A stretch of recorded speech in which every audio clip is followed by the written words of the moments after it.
heart and in my head that if we don't get this election right in November,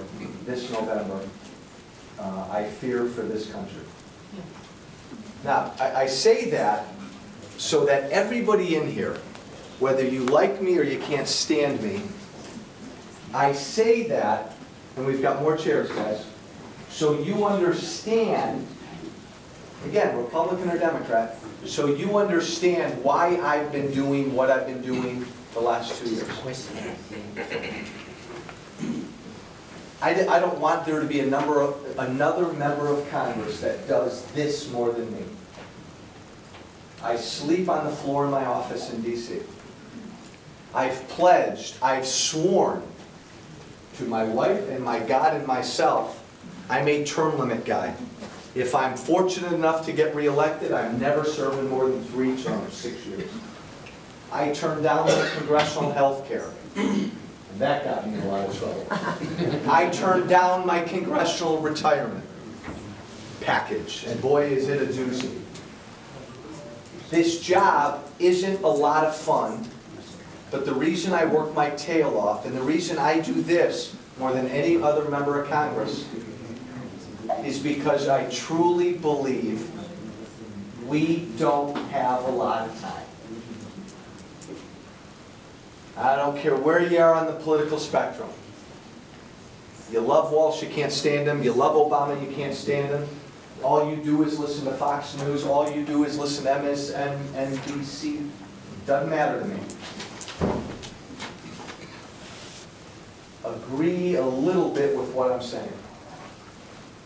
It's the most important election in our lives. And we got to get it right. Again, we disagree and fight about what getting it right means. That's why we do this.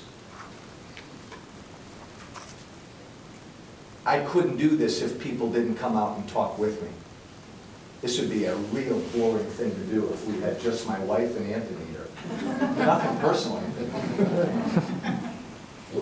So because you all come out, I'm able to do this. And again, there's nothing unique about Tammy Duckworth. I'm running against a woman, somebody else who is not going to do this. Most candidates don't do this. Most candidates don't want to get in front of you and let you ask any question you want to ask. That scares most candidates. It scares Tammy Duckworth. It scares a lot of candidates. Maybe I'm just not smart enough. It doesn't scare me. Or maybe it's just that I believe this election's so important that if you don't have the ability to spout off to me and let me know what you think, you shouldn't vote for me. And I'm going to keep doing this every darn day I can between now and November. The election is November. Okay, we always start out our town hall saying the pledge. Why? Why? Oh, here comes the old Joe Walsh. He's on tape. Here it comes. Crazy Joe Walsh. Cut that. Don't show that. Okay. Why do we say the pledge? Why? Why? To remind ourselves, and how apropos this weekend, this is the greatest country in the history of the planet. It's the greatest country in the history of the planet because it was founded upon an idea. A very simple idea that both parties have complicated over the years. Young, middle-aged, older, it's no more complicated than one word. This country was founded upon the idea of freedom. Period. Period. Nothing more. And the beautiful thing about America, it wasn't that long ago, right? It really wasn't. In the grand scheme of things, a couple 100+ years, not that long ago. The beautiful thing about this country was, and we know it, that freedom that you are born with, and you are born with, and you are born with, does not come from our government. It comes because you're born. It's an inalienable right. You were born with it. It comes from your maker. The very fact that you were born means you're born free. Too many of our young people aren't taught that anymore. Your freedom and your freedom doesn't come from government. In fact, We know it was really freedom from government. What did our founders run from? Oh my gosh, have we kind of botched this up over the years, haven't we? Government, our founders wanted, is only there to make sure nobody steps on your freedom. That's it. That's it. Freedom doesn't come from it, but you have the freedom to walk down this street. And if he elbows you and punches you in the face, government comes in to protect your freedom. We'll get into this during the town hall because we're going to be here about 4.5 hours. We now look to government to do everything under the sun. And I would argue that's a big part of why we're in the mess we're in. But here's the point I want to make. Come sit, folks. Monday is Memorial Day. So the country was founded upon an idea. A lot of us have forgotten that idea. Thankfully, we have had men and women over the years die to defend that freedom. Thankfully. And been maimed, and been hurt, and been psychologically damaged. Men and women have served this country to defend that idea. This weekend, again, like everything we do in America, and it's great, we're going to cook out. I'm done with this town hall. I'm going to throw back a couple beers. We're going to be with family. I'm marching in about 39 parades. We're going to have a grand old time. But what's so cool about this day, and what's so important about this day, is this day, my young friend, has nothing to do with you. It has nothing to do with you, or me. Unlike July 4th, July 4th we all celebrate what it is. This weekend, Memorial Day, we remember one thing. Men and women who have died. Say that again. Men and women who have died to defend that. Remember, it was originally called Decoration Day, right? We decorated what? The graves of the men and women who have died. It's in Veterans Day. We honor the men and women who have served. We have another day to honor men and women who have served. But today, this weekend, we honor those who died. And I don't know about you, I'm a man of faith. I believe there's something after this life. I believe there's a God. I believe we're all going somewhere. And we're leaving people behind. Family, a legacy, you write a book, whatever. You want to leave something behind when you go. But you know what, folks? Bottom line is, the one thing we know for sure we got is our lives. And this weekend, we literally remember people who knowingly said, I will lose that life for this country. Unbelievable. So, when you cook out on Monday, when you watch a ball game tomorrow, when you sit with your parents, when you talk to your buddies at school, take a minute, take 2 minutes, take 10 minutes on Monday, and just think about that. You're alive, I'm alive, I'm alive. This weekend has nothing to do with us. This weekend has to do with people who literally said, and many of them who knowingly said, I am going to die for this country. I am going to die for this country. That's what we honored this weekend. Hey, Helene, why don't you bring it up for me? I'm not very technologically astute.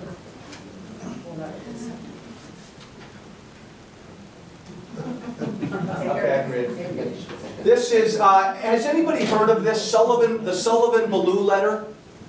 Anybody hear of this? July 14th, 1861. July 14th, 1861. Sullivan-Ballou, who fought for the Union Army, was stationed in Rhode Island.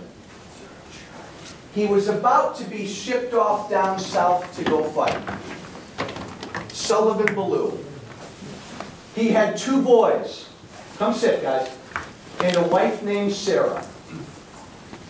He wrote, and bear with me, this will take just a couple minutes. It's the most beautiful thing I've ever read that symbolizes what this day is about. July 14th, 1861, Sullivan Ballou wrote a letter to his very dear Sarah because he's about to head south and go fight. Here's what he said to his dear wife, Sarah. Can you open that up, Alan? I'm only saying that because if I let go of this, I think I'll never get it back. He wrote this letter to his dear wife, Sarah.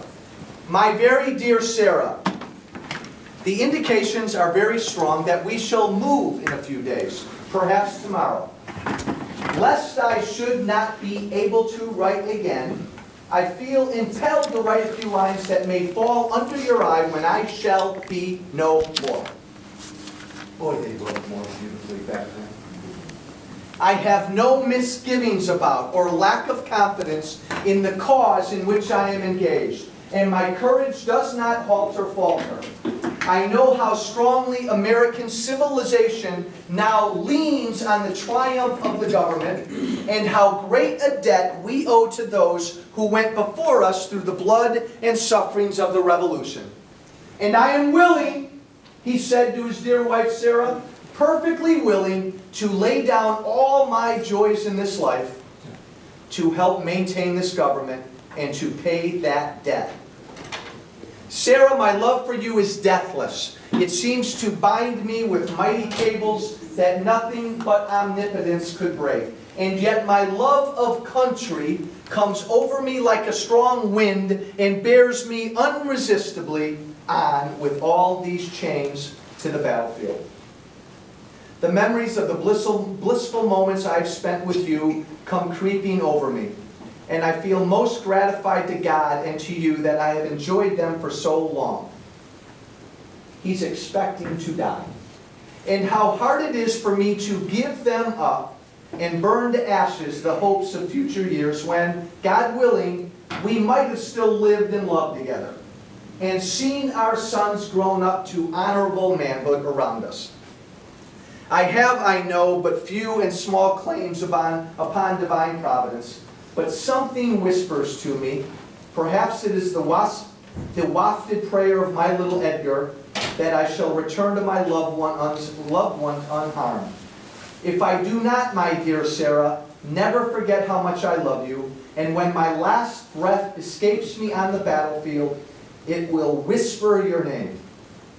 Forgive my many faults and the many pains I have caused you. How thoughtless and foolish I have often been. How gladly would I wash out with my tears every little spot upon your happiness.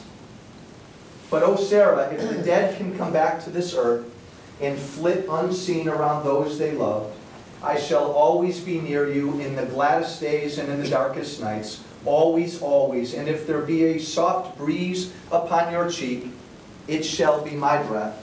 As the cool air fans your throbbing temple, it shall be my spirit passing by. Sarah, do not mourn me dead. Think I am gone and wait for thee, for we shall meet again. Sullivan Ballou was killed a week later, and it's not on this part, but the letter goes on, and he talks to his two sons that he will never, ever, ever see grow old. That's what we honor this weekend. And look, it's now 2012. We love this country. Things are kind of crazy right now in this country. Republicans and Democrats are fighting like dogs about some very important things. This weekend, take a moment and remember, please remember, those who have died for this country. Like Sullivan Ballou in 1861. If you have worn the uniform and served this great country, please stand up or raise your hands and be recognized.